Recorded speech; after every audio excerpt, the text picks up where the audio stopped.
Joshua Cribbs turns disaster into a score! Ugly, misformed little creature who has no purpose here, no meaning. I am a human being. Washed it down with 1 beer, 2 beers, 3 beers, a shot of whiskey, a margarita, and a Bloody Mary. And I said, Stone Cold, why have one when you can have them both? Swung in and drilled! Deep right center! Away back! Gone for Tony! Irving and Curry, one-on-one. Irving puts it up. It's good! Kyrie Irving from downtown! Senator Hillary Rodham Clinton? Awful. How is she awful? Hates freedom. And now, Any Given Podcast with your hosts, Brendan Ward and Ethan Simpson. Iguodala to Curry, back to Iguodala, up for the layup! Oh, blocked by James! LeBron James with the rejection! Hello and welcome back to another fantastic episode of Any Given Podcast. I'm one of your co-hosts, Ethan Simpson. And I'm Brendan Ward. How is it going today, Ethan? It's going pretty good. It is May 4th, 2022, and Dustin Crum is officially a member of the National Football League. I mean, we've been talking about his talent for a couple years now. Finally, it kind of paid off. I know he didn't end up going in the 7 rounds of the draft, but for that team to pick him up, I'm very excited for his chances at a future in the NFL. To develop under what could be the best quarterback in the league, one of the best coaches in the league. Obviously, you didn't mention it, but for him to go to Kansas City and learn under Andy Reid, learn under Patrick Mahomes, and maybe if that's not even his long-term spot, to have that development, which we knew he would need anyways. We didn't think he was going to be a year 1 starter unless he had to be, but to be able to have that development, I think is going to be fruitful for his career. Like you said, a Brian Hoyer type, where we're learning, kind of just being associated with Tom Brady definitely helped him get an opportunity with Cleveland. Obviously, he did the best he could with that opportunity, something I think Dustin will be able to do in the NFL. So it might be a little slow burn starting with Dustin, but I'm very excited that he signed with the Chiefs. And like you said, is now a member of the NFL. Yeah. We've been preaching it for years. The whole time we've been doing the podcast, or the whole time I've been on the podcast. Yeah. And with the help of Andy Reid and learning from Patrick Mahomes, he will probably have a career similar to Brian Hoyer's, if not better, and getting a start somewhere officially long term. So, hey, the future's bright for that young man. You could almost say the stars he could reach. That was an aerospace joke. That wasn't even a joke. That was very corny. But I would have went with like the golden. The future is golden for Dustin Crum. You know, he is he is a golden flash. But we're gonna go ahead and get into kind of, just some hot topics from the last couple days. Yesterday, Tuesday, it came down that actually it was Monday, I believe. It came down that wide receiver Deandre Hopkins of the Arizona Cardinals is going to be suspended for 6 games to start the following year. As you know, he got hurt last year, coming back from his injury. I don't really know the story behind if he took something to maybe like help in his rehab process that he thought was going to be okay, and it ended up having this stuff in it. From what I read, he tested positive for almost 3 different types of performance-enhancing drugs. However, he did release a statement saying that he basically is very, very adamant on what he puts into his body and very careful. So for him to learn that last November he failed the test, especially for performance-enhancing drugs, it's something that he really wants to look into. He didn't really say he was going to appeal his suspension or anything like that. In fact, in the caption of the tweet, he said, "See you week 7." So it looks like he's kind of just taken the suspension as is, but he does claim that he had no knowledge that these PEDs were in his system. Yeah, that's kind of one of those strange things. He's saying that he wasn't taking them.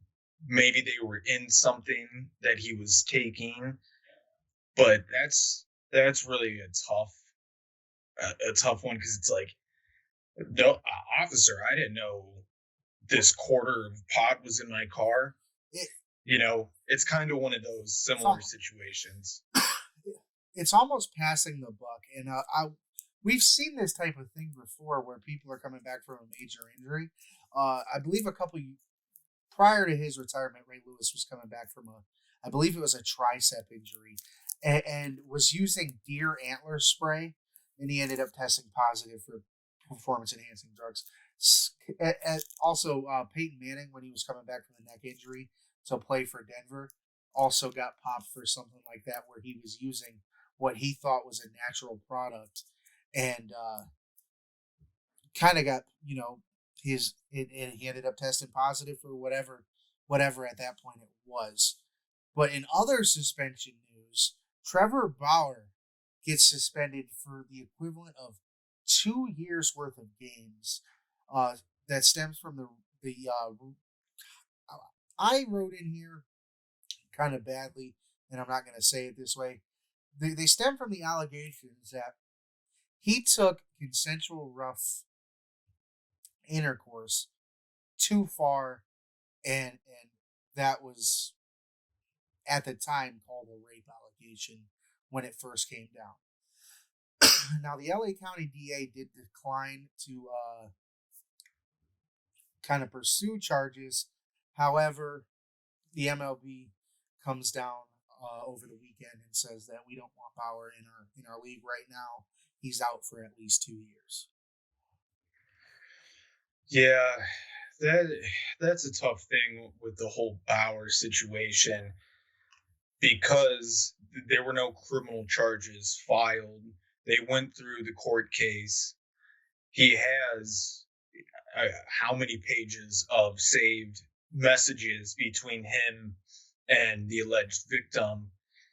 And if you go through them, I mean, they get pretty vulgar there.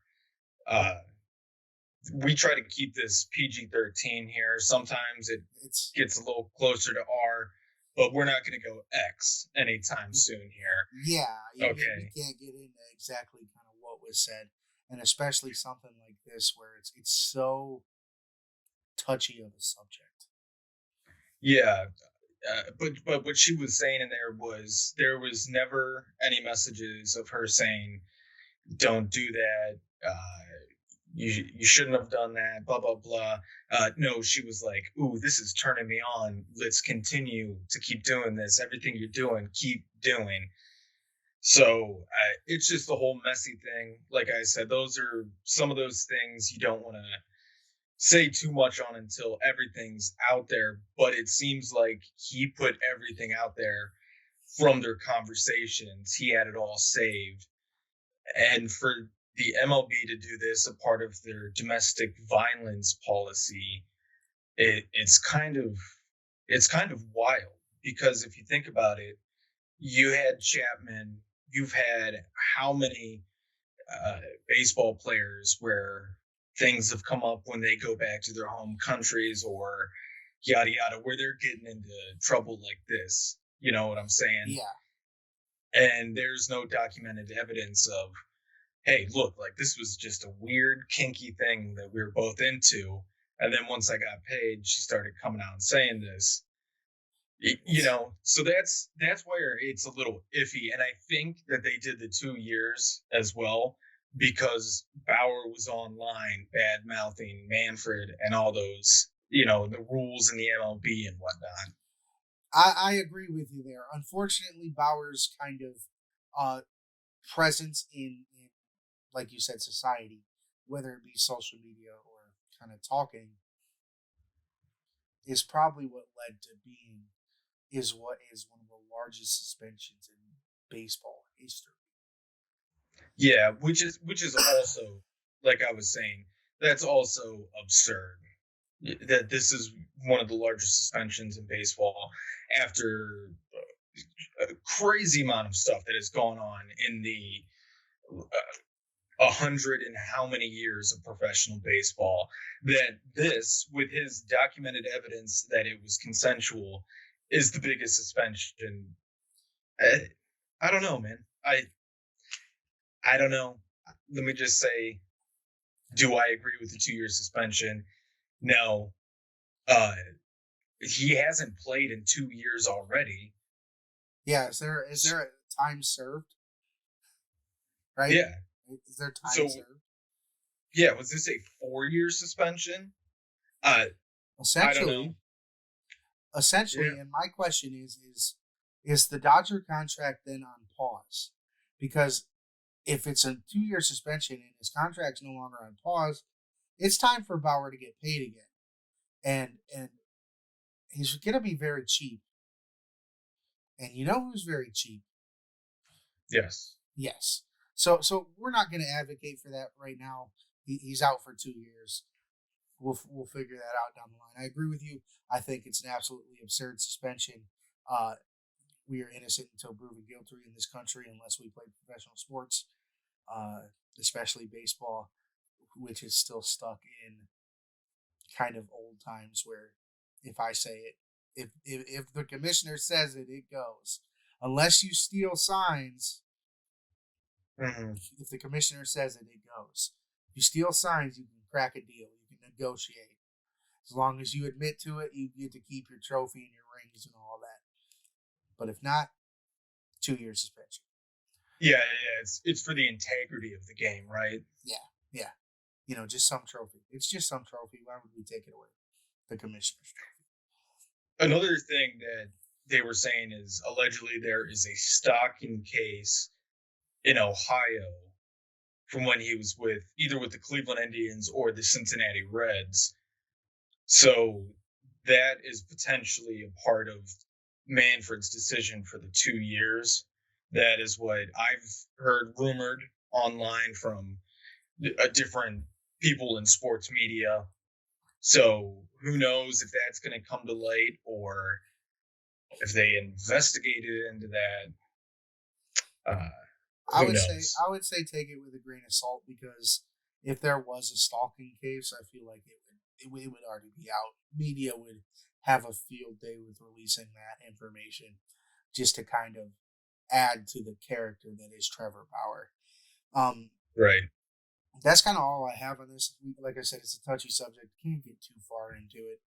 It's just not something you want to sit here and continue to be like, well, you just set yourself up for haters, as you know. The haters seem to hate Ethan sometimes. Let's go ahead and get into the.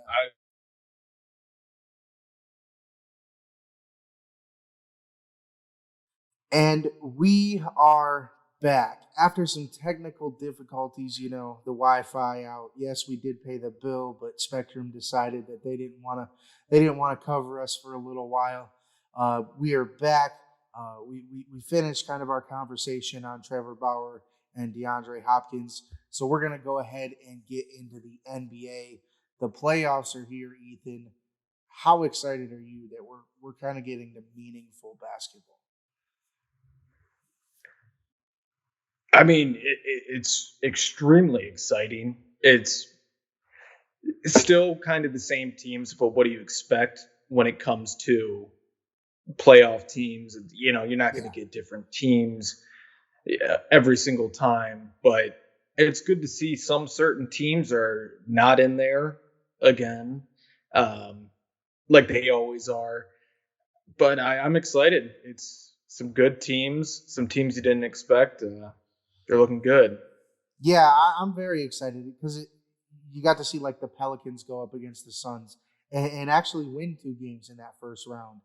They ended up losing the series, but for that young team to be able to get in there, like you said, Memphis as the 2 seed, winning their first series, and even they're now tied up with Golden State in the second round. Just to kind of go by first round, the first round is over for all 16 teams in the West. Phoenix topped the New Orleans Pelicans 4-2. Memphis topped Minnesota 4-2. Golden State topped Denver 4-1, and Dallas beat Utah 4-2. And then in the East, Miami, the 1 seed, beat the 8 seed Atlanta 4-1.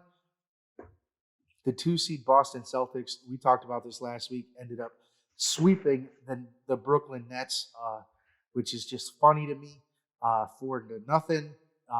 Milwaukee, the 3 seed, beats Chicago, the 6 seed, 4-1. And then Philadelphia ends up beating Toronto in the first round 4-2. That sets up the second round. Over in the West, you have the Phoenix Suns at the 1 seed playing Dallas. The 4 seed, game 1 was Monday. They are currently playing Wednesday night, and we'll kind of see how that goes. Luka is back for Dallas. He missed some time in that first round series. Phoenix, obviously, the defending Western Conference champions and the 1 seed. Since Chris Paul went to that team, they've been a completely different team. And then you got Memphis playing Golden State. That series is tied after Memphis gets a win last night. Draymond got hurt in that game, ends up giving the bird to the crowd as they're booing him on the way out. Which of these series do you think is kind of your favorite must-see series of the second round of the NBA playoffs? I'm going to go with Memphis and Golden State coming out of the West. Obviously, you have Steph Curry and Klay Thompson. That's already been established. And then on top of that, with Memphis, you have Ja Morant. You have these new guys coming up. It's almost like a change of the guard, if you will. Not completely, but you know what I'm saying. The new guys are coming in, the new shooters.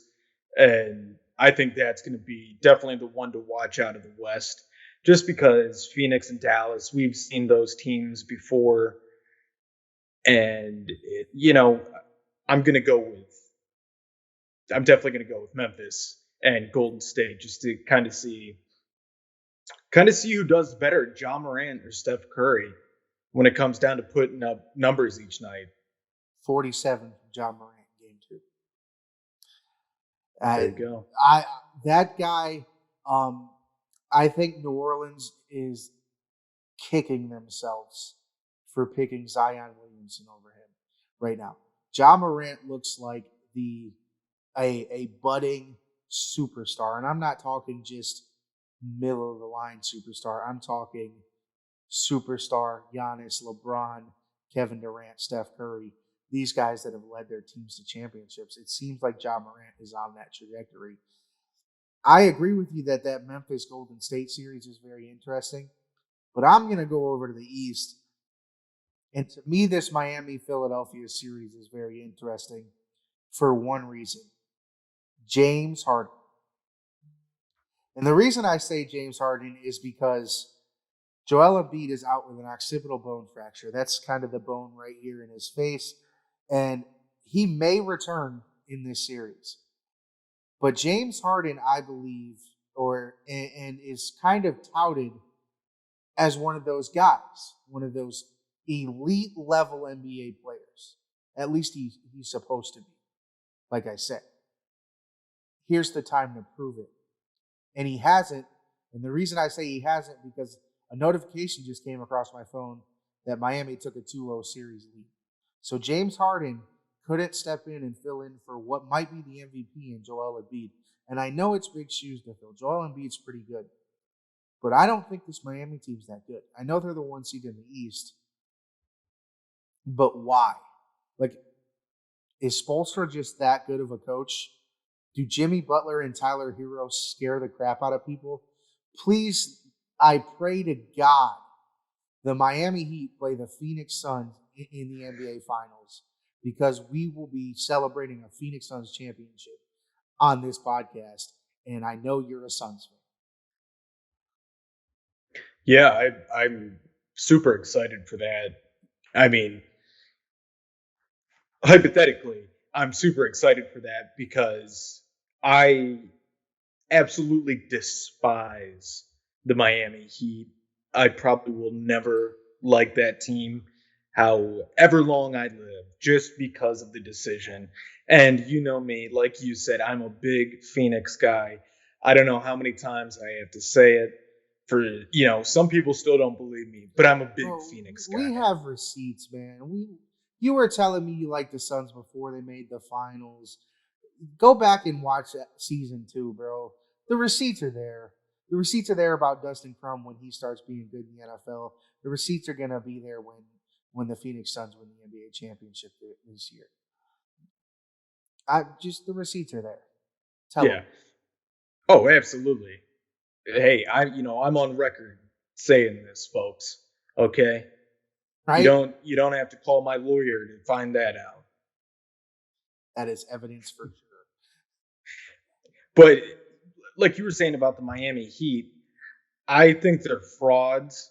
I totally think they're frauds. Tyler Hero is overrated. He shouldn't have won Sixth Man of the Year, and that's not just me saying that because Kevin Love came in second place.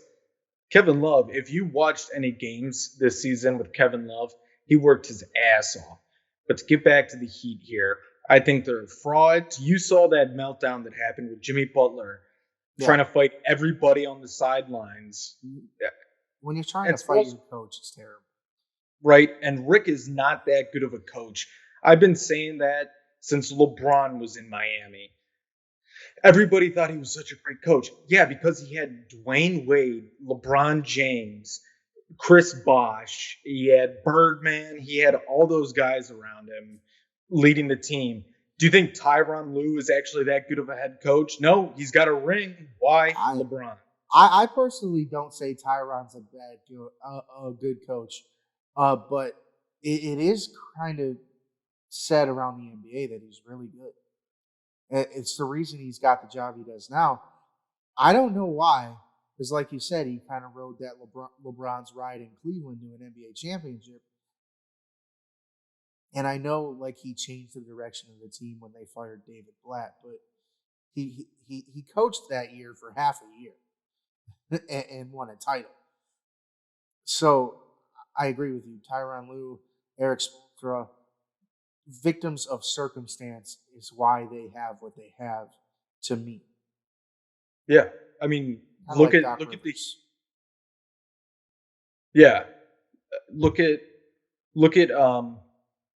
Miami after Wade left and everything. How trash they were. Yeah, that has nothing to do. This team right now has nothing to do with Spoelstra. Not really, and that's just a fact. I can't wait for that team to kind of blow up. And I know they don't have a bunch of superstars, but Jimmy Butler is a hothead. I can't wait for that team to blow up. And you can call me a hater all you want, because it will expose him finally. There were people last week trying to tell me that Eric Spoelstra is a Hall of Famer. I get he's got 2 rings, but he's got 2 rings, like you said, when he was coaching. 3? Yeah, right? I didn't think was he the coach? He was the coach for Wade and Shaq? No, I was saying he got the 2 with LeBron. And that's it. And then he got the bubble one. Spoelstra? Yeah, they didn't win that title. The Lakers won. The Lakers won that. Oh, duh. Yeah. Okay, all right. Yeah. Okay, they're on record as me getting confused. So Yeah. Everybody at home, let's not try to chop that up and use that against me. Yeah, no, let's not do that. The all those Twitter warriors that gotta defend middle-aged men. Right. But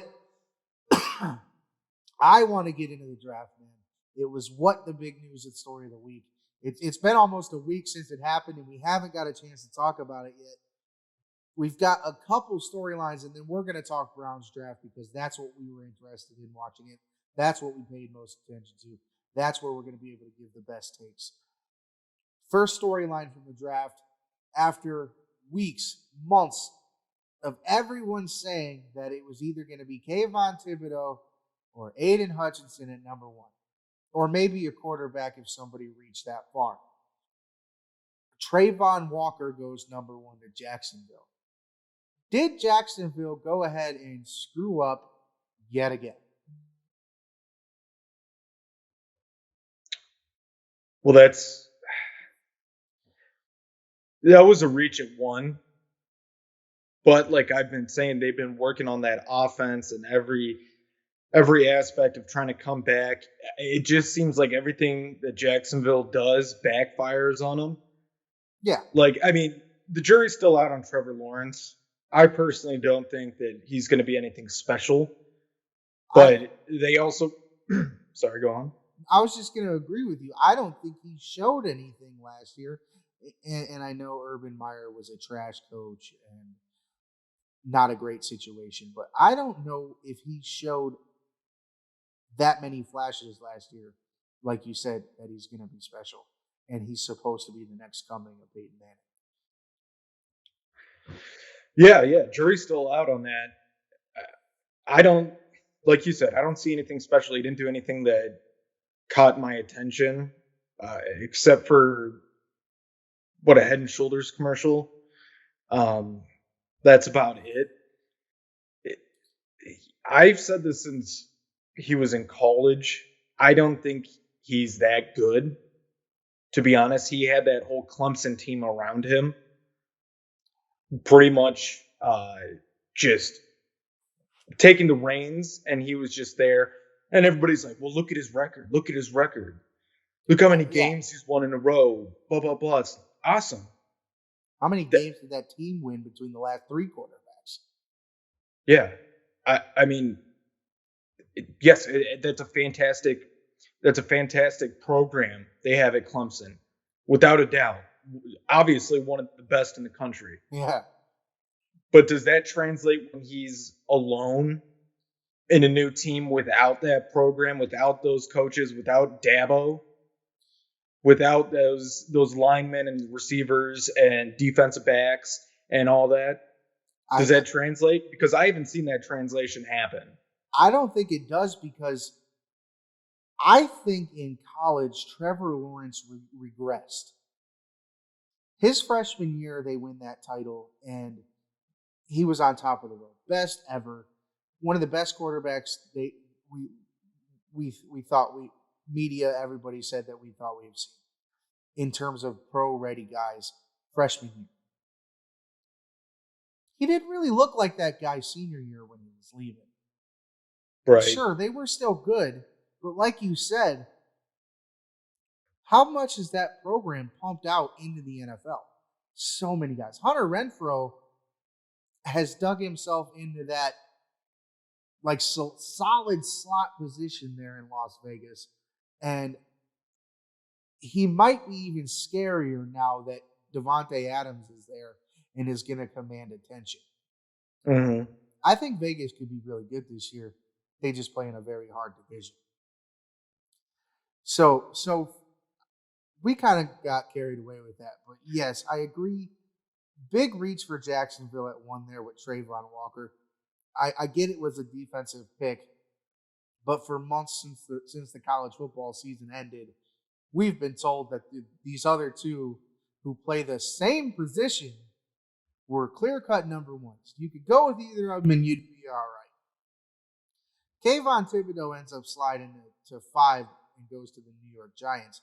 But there's a story that came out today that Detroit was so elated that Jacksonville didn't pick Aiden Hutchinson.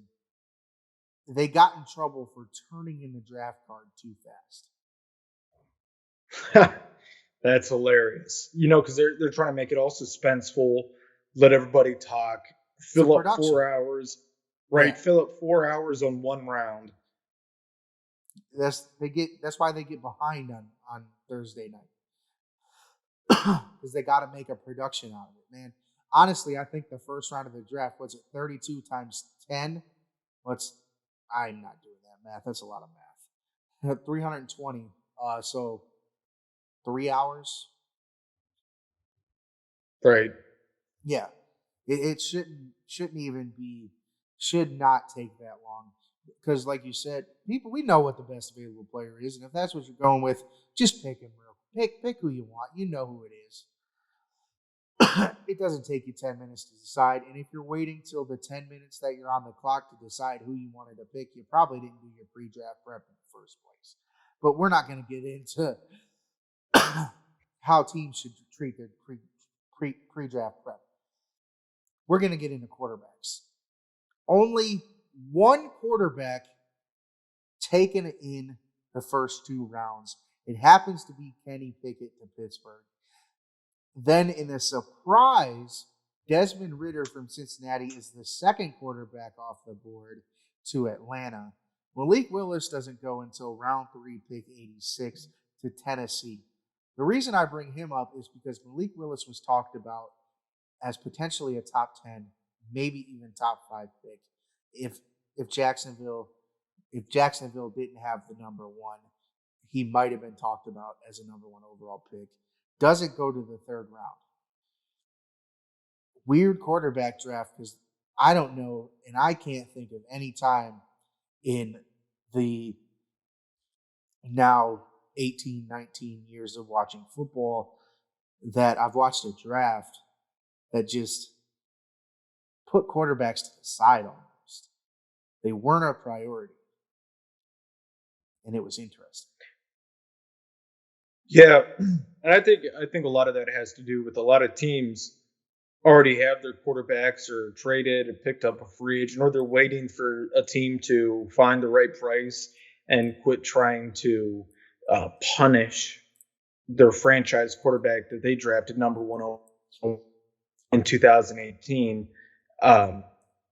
So I think they either found him in free agency, already drafted their guy, or they're waiting on a certain player to be taken out of purgatory in a certain city on the lake. But yeah, so everybody was going after the defensive players.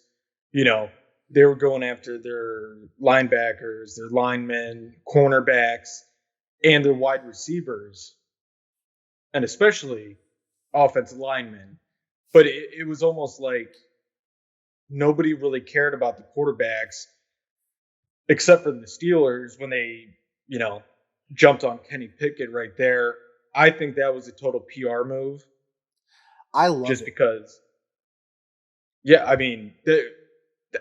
so smart. Look at Bernie Kosar, Youngstown kid, went to Miami of Florida, but still Youngstown kid left Miami for the draft. As you guys know, that was one of our disdained sports histories.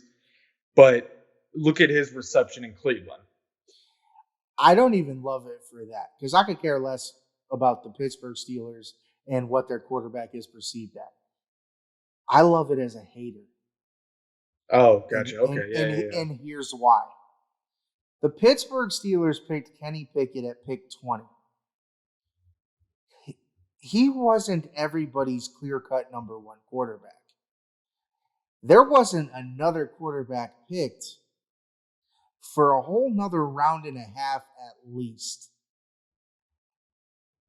Pittsburgh reached heavily.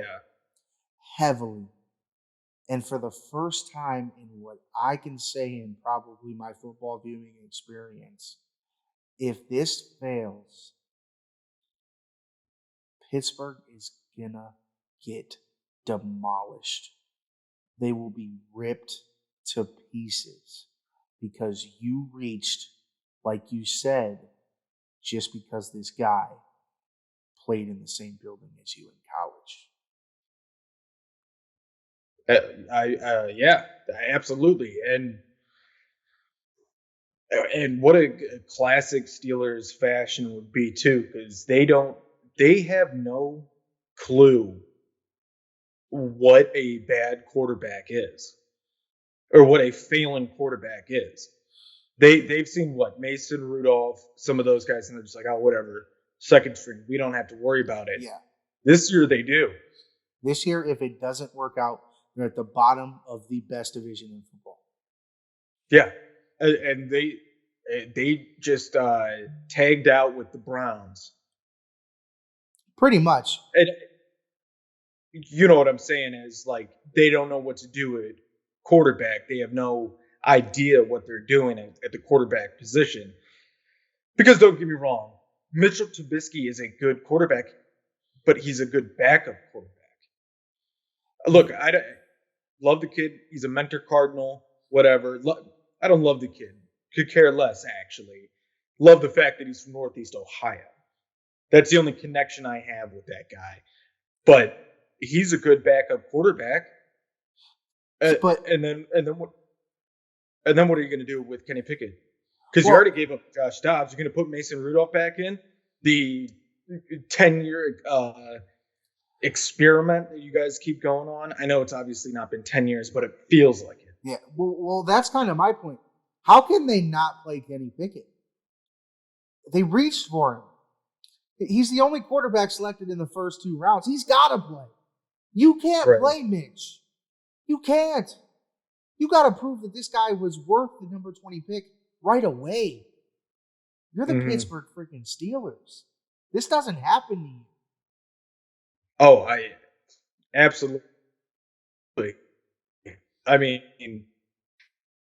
come on. These guys are going to be so lost. They're not going to know what to do.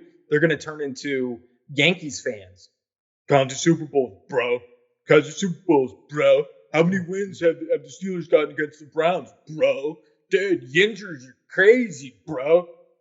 Like, go wash your hands, yeah, jag-offs. In sports, the only thing that matters is current events. Coming from a Dallas Cowboys fan, that should tell you something. Who gives a shit that we won 5 before? Bro, Rafters, bro. Rafters? Rafters, Who cares? bro. Who cares? There's not a single person Rafters. on the damn team that won a title in Dallas. Well, there might be. Dan Quinn's a Super Bowl champion, so the defensive coordinator is. So there's some people, but there's not anybody that won a Dallas Cowboys title. I wasn't even born yet the last time they won a title. You know what I'm saying? Fuck the past. Whoops, that was an F-bomb, but whatever. You know, it's time to buck up. It's 2022. If Kenny Pickett fails, the Steelers are screwed, and I absolutely love it. It's a rivalry, baby. Football. Yep. And I'm here for all of it. And you know what? They're going to be like, oh, well, looks like you guys have the Ravens quarterback, and we don't have a quarterback. Huh? Funny how times have changed. It's like, dude, shut up. Okay, that narrative's already played out. You guys have already played that out within like the first 2 weeks of Deshaun Watson being traded to the Browns. It's already played out. I get it. We did it for years. Whatever. But dude, it's played out. Don't be Yankees fans. But they are. They're Steelers fans. I mean, come on. Steelers fans are the absolute worst. I can't stand them. But speaking of the Browns and what they're doing, let's get into their draft.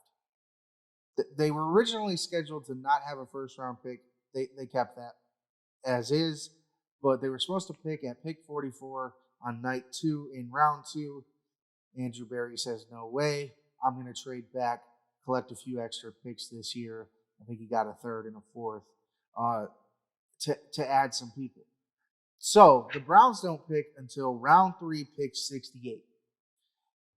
In what was kind of a surprise to me. And I mean surprise because I thought they'd go some other positions first. But here they go. At pick 68, they go with Martin Emerson, cornerback out of Mississippi State.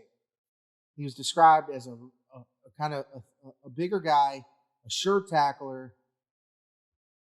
To me, we talked about it on Friday night. It screams depth, maybe even at safety, but it definitely screams, hey, we know our defensive backs might not be the best tacklers. We just went and got a guy that is. You know how many people, to go off of that, you know how many people I saw online just losing their minds when the Browns traded back? They were like, it was a lot. They were like, we already don't have a first round. Now you're trading the 44th pick. What the hell's going on? This is ridiculous. And these were the same guys when Deshaun Watson trade happened that were like, dude, trust Andrew Berry, bro. Andrew Berry knows what he's doing. Oh, what are you doing, dude? You The- trained a second round pick. We don't even have a first round pick. This is like blowing everybody's minds, right? The first time since '99 that the Browns haven't had a first round pick or something like that, and they just don't know what to do. They're like, whoa, bro. It's just like you guys were talking about trusting Andrew Berry, right? Yeah. Trust him. Yeah, he knows what he's doing. There's a reason why. There's a reason why he's the GM. Yeah, if you're going to give him trust for one thing, you got to trust him through it all. I would say that kind of attitude really stems from not being in this situation before as a Browns fan. Browns fans have always been, I don't want to say always because they haven't always been, but they got a little used to needing that first round pick to immediately step in and have an impact. Yeah, and that's what I was trying to get at. Just like it blew their minds. Like they didn't know what to do. It's like when you change your dog's food and like they change the brand and they're just like, won't eat for a couple days because they don't know what the hell to do. Yeah. It's Garth from Wayne's World when he's got the robotic hand. It's like, we fear change. Bah, bah, and starts smashing it. That's exactly how I feel like these Browns fans were, because once they drafted him, Yeah. they were like, another cornerback? What, is Newsom not enough? Is Ward not enough? Is blah, blah, blah, blah, blah? Like they were just stuck.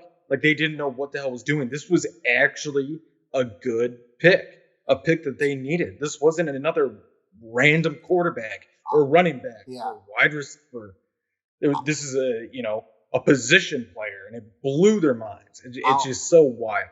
I'll put it this way, and I think it'll make Browns fans understand. You watched how much MJ Stewart played last year, and you didn't even just name him in your little rant.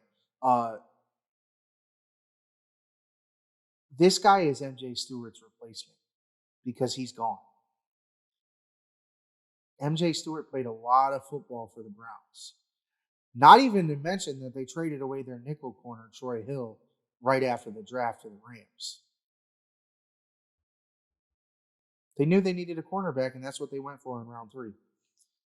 In the end of round 3, they decide to go with Alex Wright, pick 78, defensive end out of UAB.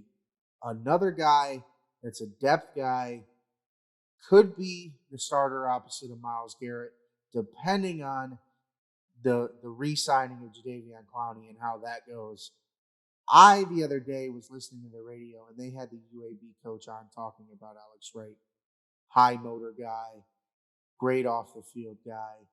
Chose UAB because it was a building program that just came back from their program being abolished, basically. Mm-hmm. And they've only been back for, I think he said 4 years at this point. So in Alex Wright's career, he has helped rebuild that program, not just back to being a program. UAB has won 2 conference titles since they've been back. That's a big deal. This guy has also been touted as one of the best benders in the draft. And what I mean by that is pass rushers have to get low when they go around people. They almost kind of swim on the ground in a way. They got to get that low when they're going around a tackle. They say this guy was the best guy at doing that in the draft, and he won't quit on him. Yeah, I'd like the pick. Once again, those positions that you can always improve on. Yeah. And as long as he stays healthy, unlike his cousin Scooby, then yeah, I think it's a great pickup. And I don't think they're cousins at all. You see me I was like, for real? Yeah, no, I was just another Browns pickup. He's in the USFL now. Oh man, he's a Birmingham Stallion. I was gonna say, I think he's the captain of the defense for the Stallions. That was a good pickup. I mean, that was his great late round pickup, but that's a different draft for a different day. Yeah, I'd like the pick because, as I said, that's always another place to improve on.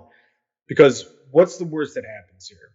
The worst thing that can happen is they get Jadeveon Clowney doesn't come back and he has to start.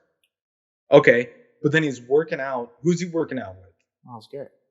Myles Garrett, right? They're learning from the What's the best. best? Yeah, and what's the best thing that happens here?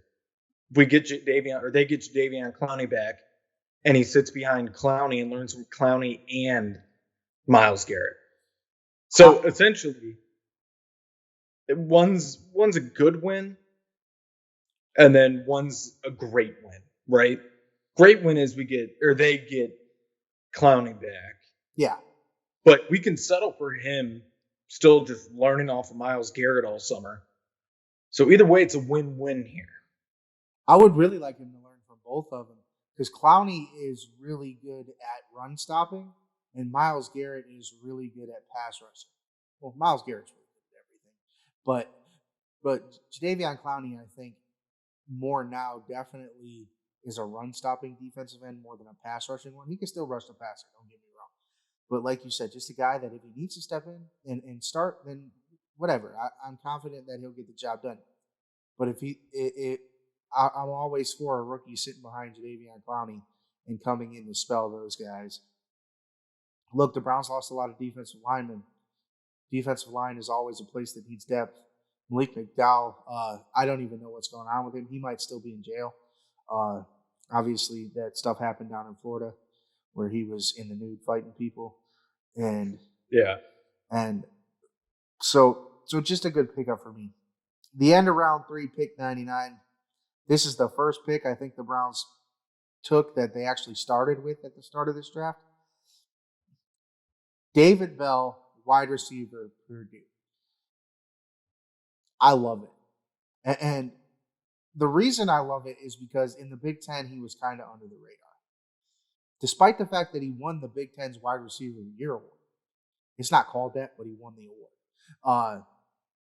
You got Chris Olave, Garrett Wilson in Ohio State. Both top 15 picks. They actually went like right after each other, back to back. You also had Jackson Smith and Jigba with Ohio State that had over 1,000 yards receiving, hell of a season. You got other guys from the Big Ten go before this David Bell guy. He was the guy that the Big Ten said was the best receiver. Sure-handed, big. He's just not super fast. I like it. Brian Hartline, who does nothing but produce NFL wide receivers, 10 minutes before the Browns picked him, literally tweeted out and said, if I need a receiver, I'm going after David Bell. Browns pick him right away. Yeah, for the 99th pick, that was a hell of a steal right there. And I think really the only thing he needs to do this offseason and training camp is maybe put on a little more muscle mass. Not too much, just a little bit. Yeah. Obviously, you get a little harder in the NFL compared to college. Yeah. So, yeah, if he just puts on a little more weight muscle-wise, I think he'll be a great third-round pickup for the Browns. Because if they were sitting there and they weren't going to trade up and get a receiver in the first round, like I said they were going to, or I thought would be the best decision for them. And you know what? Hey, trust in Andrew Berry, man. If he finds this dude to be, hey, we can get him third round, 99th pick overall. We don't have to really do anything except write his name down on a piece of paper. Then I am all for it. And for him going under the radar in the Big Ten, like you said, well, yeah, obviously it was a Boilermaker. Purdue's not really that big of a Big Ten known football school. Oh, for sure. Who went to Purdue that you can list off? Drew Brees. Yeah. There's some others. I'm sure there's some others if I get into it, but Drew Brees is the first one that comes to mind. I was looking at a stat the other day on David Bell, And he played 4 teams. He played Ohio State. He played Notre Dame. It was 3. It was Ohio State, Notre Dame, and I believe Michigan. They put Michigan in there because they had a top 5 defense last year. Double-digit receptions in every single one of those 3 games. Over 115 yards in every single one of those 3 games. So when the competition was the highest, David Bell showed up. I love it as a 3rd-round pick, but the next pick for the Browns may quite possibly be the steal of the draft. Round 4, pick 108, Perion Winfrey, defensive tackle out of Oklahoma. What many people say is the 2nd best defensive tackle in the draft. The first one went top 20 to the Eagles. This guy went at 108 in round 4 to the Browns. And I already love it because he cut a promo like he was a WWE superstar and couldn't wait to get to Cleveland. Already is recruiting people. He tweeted out earlier today, I saw, trying to tell Jadeveon Clowney to re-sign. Browns needed a big guy at defensive tackle that's going to run around the field. This guy is it, and I love it. Yeah, from everything that I've seen online, him making that video on his deck to tweeting everything out. His like WWE hype video. I mean, just everything around that guy just screams Cleveland grit. It screams late November, December football.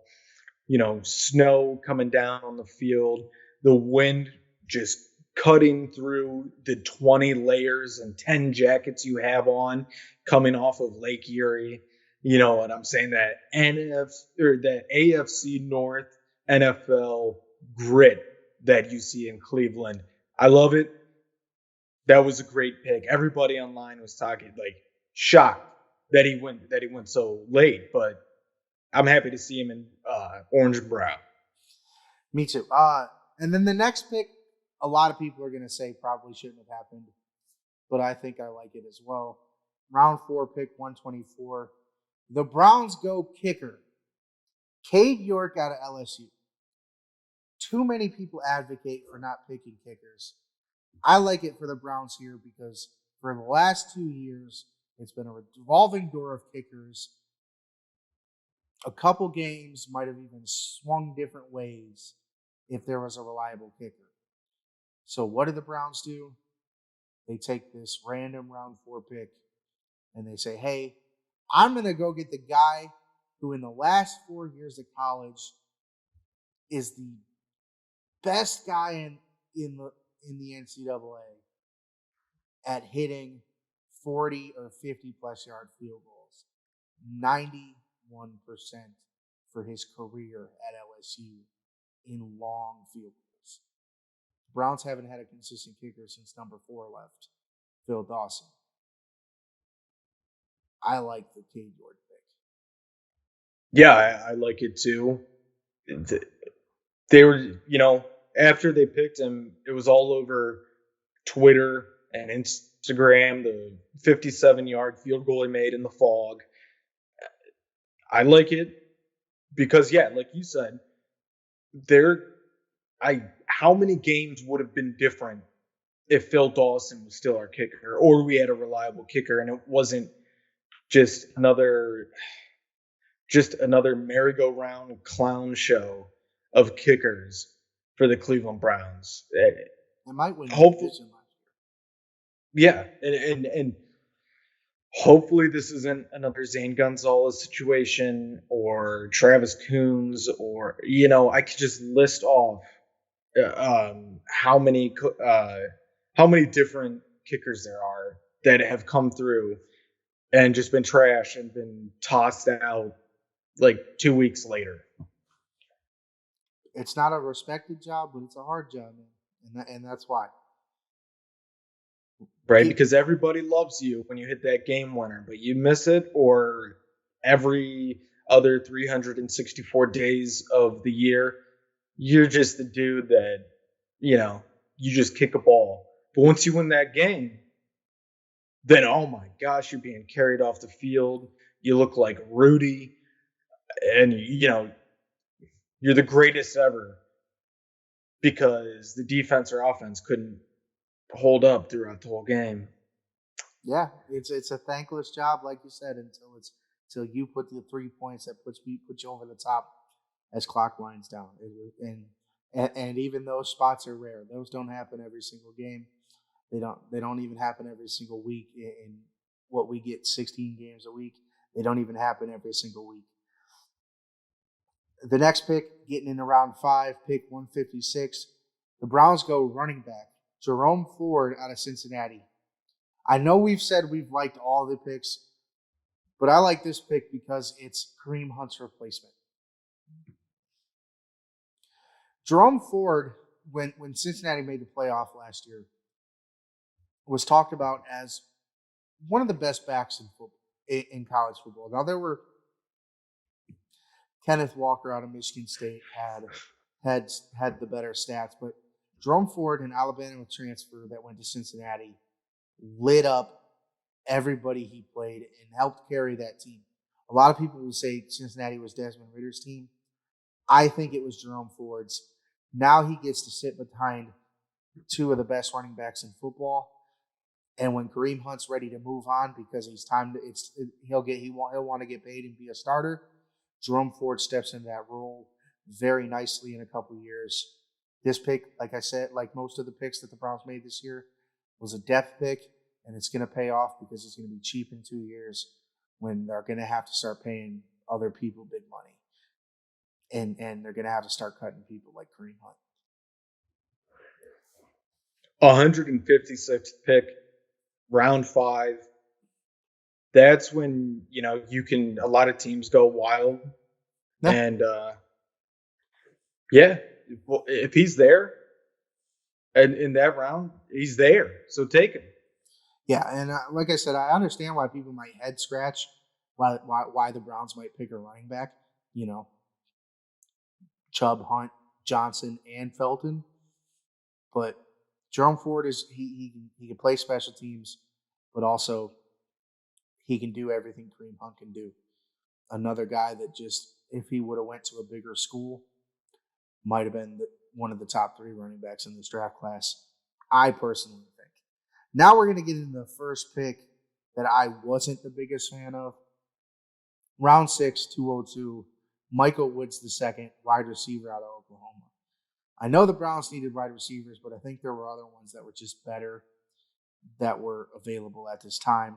Michael Woods isn't terrible, but it's one of these guys that I think his only impact on this team can be special teams. I just don't know where he's going to fit in the offense. Please make me eat my words. Please tell me I'm wrong, Mr. Woods. I'll come on here and apologize, kiss your feet, ask for forgiveness, whatever you want me to do if you make me wrong. But as it stands, Amari Cooper, Donovan Peoples-Jones, Anthony Schwartz, David Bell, Michael Woods, I don't know is at that level of talent for me. Late round pick. But exactly. Obviously there's something and somewhere that he fits into this scheme. So like I said with the whole Andrew Berry thing, man, you just got to trust him. And he saw something in there that we didn't, and that's why he is a NFL GM and we're not. Right. And it doesn't interfere with anybody currently on the roster. So no, not at all. This guy could be a special teams guy. Even if he's bottom level wide receiver, he's probably the 5th wide receiver at this moment. Like you said, 6th round pick. What does it matter? If he doesn't work out, he doesn't work out. If he works out, then great. It doesn't really matter. That's what these late round picks are for. Yeah, it's low risk, high reward, for sure. Into the 7th round now. 2 more picks to go. Apparently, the Cleveland Browns went to the Oklahoma Pro Day, because with the 223rd pick in round 7, Their third Oklahoma guy that they picked, defensive end Isaiah Thomas. Late round guy. Could see some time to spell a few people at defensive end. Never have enough defensive linemen. That's what this pick is to me. Yeah.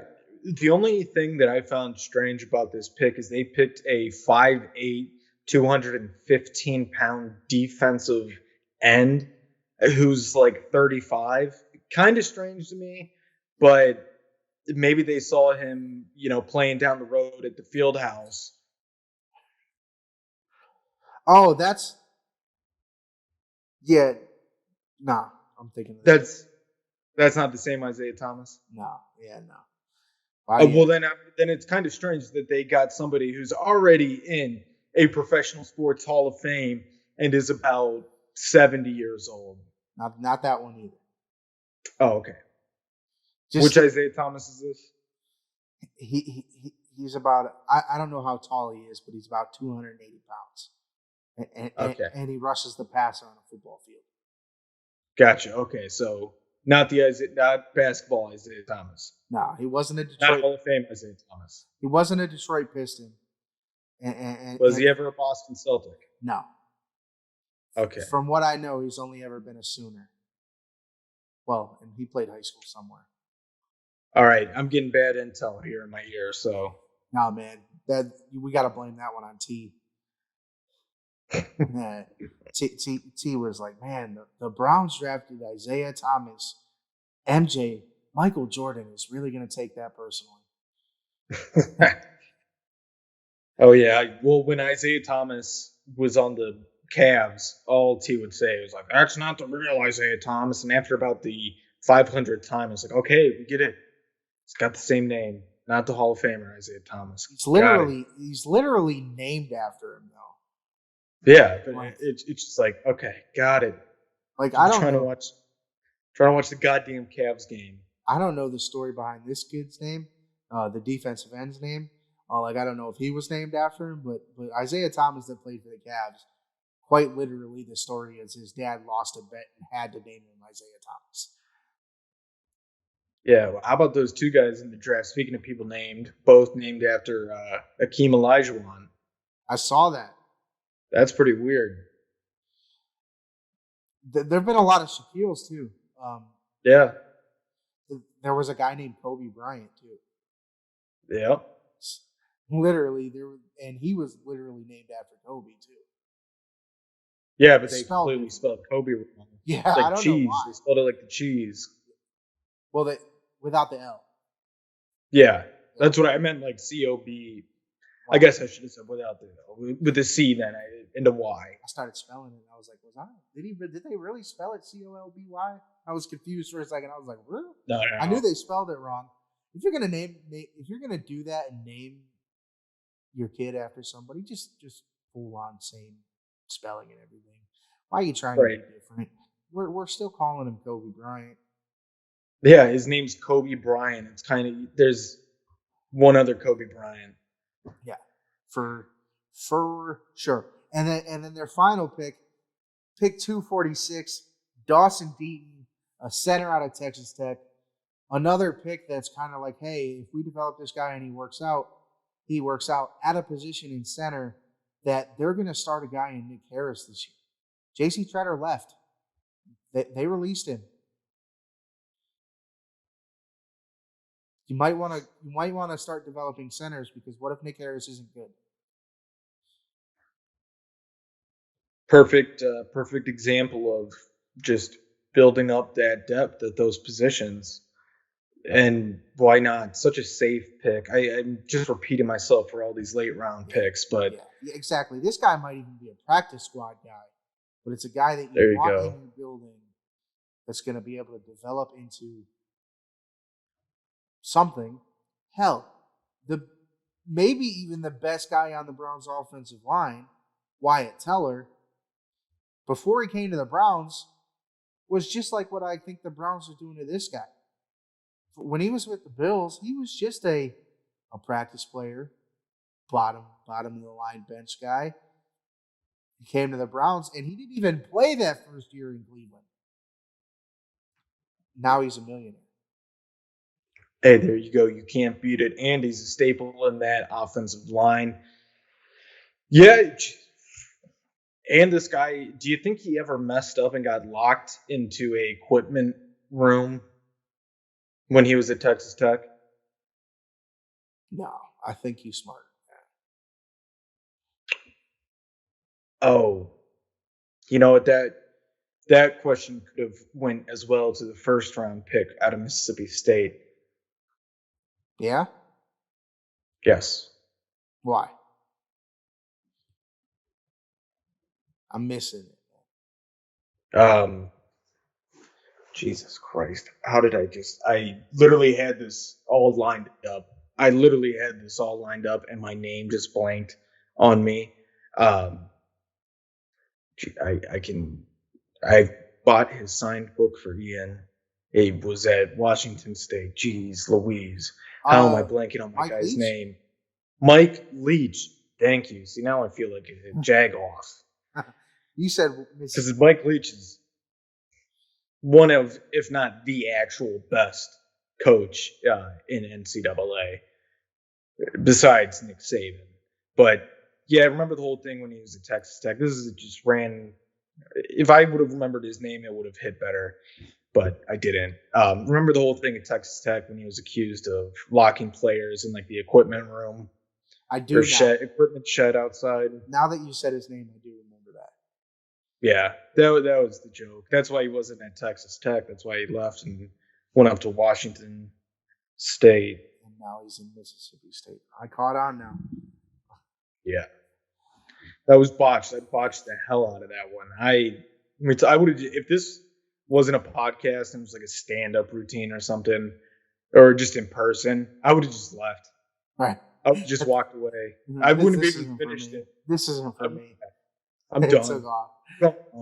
Right. But that's kind of the Browns draft, my man, and that's really the kind of the end of our episode. Well, I think we got to this day in history. We do, and I will get to that in 1 second. I just want to, at the beginning of the show, when we were talking about Dustin Crum coming off of, or being signed into the unrestricted free agent, or undrafted free agent, I'm sorry. Yeah. Just to double back on that, since we're already in the NFL here, and like we said, him learning off of Patrick Mahomes and learning from Andy Reid and all that, definitely going to build up his potential. The whole Brian Hoyer thing, we already got into that. But are you more excited to watch Browns preseason or Chiefs preseason? Or Cowboys, I guess, because you're a Cowboys fan, whatever. But I'll just keep it because the listeners here can vote on this. Browns preseason or Chiefs preseason with Ken Ohio's own Dustin Crum? I would say I'm more excited for the Chiefs. And it's not because I don't want to see the Browns and the Cowboys play, because obviously those are the two teams I follow. When it comes to the preseason this year, I could give a shit less to see Jacoby Brissett play or Josh Dobbs. Just like for the Cowboys, I don't even know who they're bringing in for their second, third string quarterback this year. But I can tell you I don't give a damn who it is. In the preseason, that might be the only time I get to see Dustin Crum play this year. Of course I'm more excited to see that. Just like I'm probably even more excited to see like the Titans preseason games. Because I'd like to see what Malik Willis does. Hell, even Atlanta, I don't necessarily think Desmond Ridder is going to be that good of a quarterback, but I'm more excited to watch it. And that, to me, that's always the thing. I'm always like, preseason's whatever for my teams, man. I know what's going to happen for my teams. Unless somebody gets hurt, I know what happens. Like that first year, Dak's rookie year, when Romo gets hurt in the first preseason game and he comes and lights everything up and earns the starting job over who is now his offensive coordinator and Kellen Moore. unless something like that happens, our team, my teams, I know what's going to happen. I know that unless he gets suspended, Deshaun Watson is going to be the starting quarterback for the Cleveland Browns. I've also already seen You don't spend that. Yeah. You don't spend that kind of money on a backup. Yeah, exactly. I already know what Jacoby Brissett is. While I do think he's a good backup, I don't really care to see him play. Right. I want to see Dustin Crum play against NFL competition because I watched him play against Kent State competition, and I thought he lit up the field. Right, and the games he played against Texas A&M and I'm trying to think who else they played. Auburn, I believe. Yeah. Those teams like that, those big teams that they went up against, he was holding his own. He played Penn State. Now was his defense? No. Was his offensive line? No. And that's really why I was as in on him as I was, is because Dustin Crum's game, whether he was playing, like you said, one of those Power 5 schools, or he was playing somebody from like the Mountain West or the Conference USA, or the MAC is a smaller conference. So I think his game was consistent, whether, like you said, he was playing one of the big time schools or he was playing a smaller school. I'm just excited to see him get out there on the field. Am I gonna buy a Dustin Crum jersey? We'll see.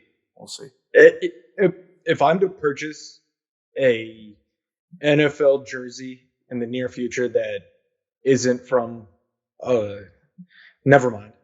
But if I'm to buy a official NFL jersey, it's gonna be Dustin Crum before I get a Deshaun Watson. Honestly, if I was to get anybody's jersey on the Browns, it'd probably be Amari Cooper. I mean, it would definitely be Amari Cooper.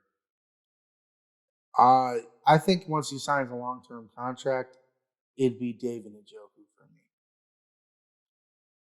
Yeah, you big Chief guy. I love David Njoku. I really hope. Right, he was getting a little sketchy there for a little bit, but then he like switched all of a sudden and was like, I'm here. That's because Kevin Stefanski sat his ass down and he was like, look, you're really the number one guy. Right. And he is. He is now. Yeah. Cooper's gone. Yeah, he didn't like those guys coming in. And I feel it. Really, it was kind of sending a message. He was like, look, Njoku, you're going into year 4. It's time to play. Right. Show up. Yeah. I would definitely get a Cooper jersey, but definitely Crum would be my number one, just because they'll probably sell him in Kent. That's probably sell him in Kent, and nobody's knocking down the door to buy an Amari Cooper jersey. Right? And we'll just have to see. Everybody went out and splurged on the OBJ and Jarvis jerseys. So that's about all I had on the Dustin Crum topic and the whose jersey am I gonna buy hypothetically. It's a good hypothetical to have. Right. So we're gonna move on to this day in sports history, except there is no sports in this day in history. This day in history, May 4th, 1970, at the campus of Kent State in Kent, Ohio, 4 students, 2 who were peacefully protesting the war in Vietnam, and 2 who just happened to get struck by stray bullets while walking from one class to another, passed away when the Ohio National Guard came to the Kent State campus because of the ongoing protests and riots that were happening due to the Vietnam War. Obviously, it escalated farther than anybody could imagine. Um, it went from a peaceful protest to people breaking things downtown, burning down the ROTC building, and escalating throughout that. Sit outs, school was canceled. The police and the governor had to call in the National Guard. I believe Richard Nixon was involved with that as well. Called in the National Guard. Good old Kent, Ohio turned from just a little college town in Portage County in northeastern Ohio into what you probably see on your television when they're in war zones. Tanks driving up and down the street, a curfew out for residents, broken windows, nobody was out. It just a absolute crazy thing to think about, because I spend most of my time downtown Kent. Yeah. And to think standing there, because as you know, the Kent stage was built in 1927. So the stage was there where I stand and hang out, and to think like standing there and watching tanks go up and down that road, and, the military jeeps, men with rifles and machine guns and stuff. It's a crazy thing to think about when you think about this little college town in Northeast Ohio. So, we decided we should take a break from sports for this day in sports history and talk about a little something that, kind of affected us all, me growing up in Kent and Brendan, you going to Kent State. We decided it, like you said, it kind of just, when you're recording on May 4th, you think two things. You think, if you're a Star Wars fan, you think May the 4th. If you're like me and you, and you either lived in Kent or attended Kent, you think of this. You imagine these tanks and these jeeps going up that hill on Main Street past the Kent stage, and think about how it was in that time. On the campus, there's those pillars that sit where the dead bodies of these four individuals laid that day. And to stand near those spots, you instantly get an eerie feeling. And it's right in a parking lot. Literally, there's these four spots, and then 15 feet away, there's a museum, and then 15 feet in the other direction, nothing but parking spots. So it's really, really eerie to walk that campus. Walk that campus at night when those lights on those pillars are lit up, and it's almost a breathtaking experience. There's a famous song about it. Crosby, Stills, and Nash, three guys that have been at the Kent stage plenty of times playing, wrote this song. Graham Nash was just there a few weeks ago and performed it the 2 nights back-to-back sold-out concerts at the Kent stage. He performed it 2 nights in a row. So, in fact, Graham Nash has probably been the best-selling show at the Kent stage all year. Yeah.